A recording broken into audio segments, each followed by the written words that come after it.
Right, welcome back. You're watching Saturday Sport on eNCA. My name is Nicole Kente.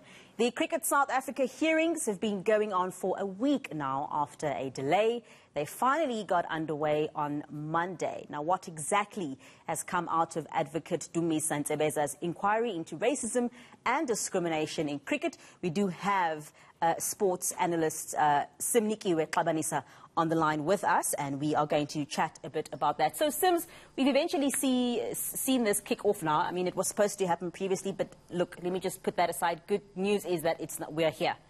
What did we see coming out of last week?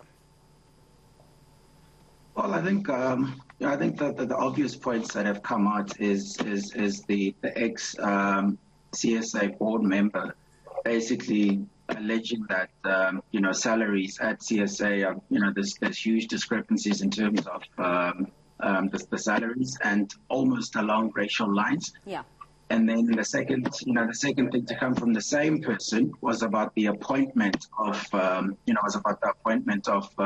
Director of Cricket Graham Smith, which the claim seemed to be that it was irregular because it was missing an important signature. Yes. And then there was also the subject of the actual money, because apparently the agreement was 4 million and then it got bumped up to 5.4 million.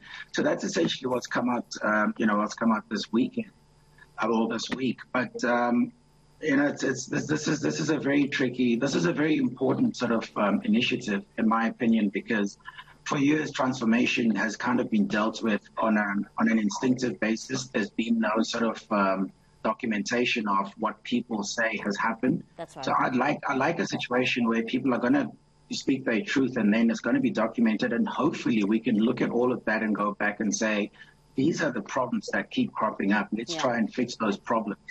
And then you can kind of deal with it from that perspective, as opposed to the emotional perspective that we tend to deal with it from.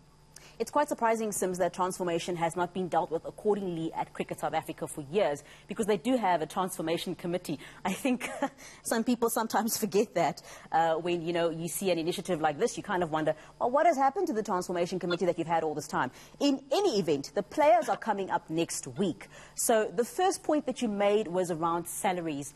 Do you see that also coming through next week? Remember, the board member that you are referring to specifically spoke about coloured players.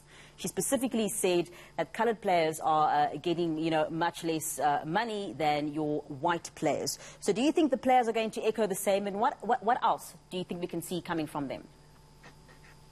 I imagine they're going to be asked that, given that it's come up. It would be remiss of Advocate Ntsebeza not to ask if something that has come up, because then it makes no point of the hearings. But I do think that one of the things they're going to do, though, is we're probably going to get a lot of repetition of what's gone on before the hearings started taking place, in terms of the black players that did come forward with their grievances with the system. And I suspect that Graham Smith, again, is going to feature a lot, when it comes to Tamisolekile's selection or non-selection in England 4 years ago. Tsotsobe is likely to come up with similar issues. I think he was quoted before the hearing as saying that he threatened to quit the team if Tsotsobe was selected. So I think those things will come up again. I always think just that the fear with this whole thing is that it has the potential to become a finger-pointing exercise. And when you look at the two players that I have mentioned, obviously they were sort of roped into the whole match-fixing thing and were punished for it.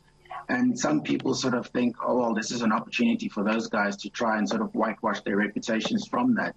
It's going to be a very tricky tightrope for the advocate to walk, in terms of, how much can you take as credible in terms of what your witnesses are saying versus, some other narrative that might be out there. And that's really the problem with cricket at the moment.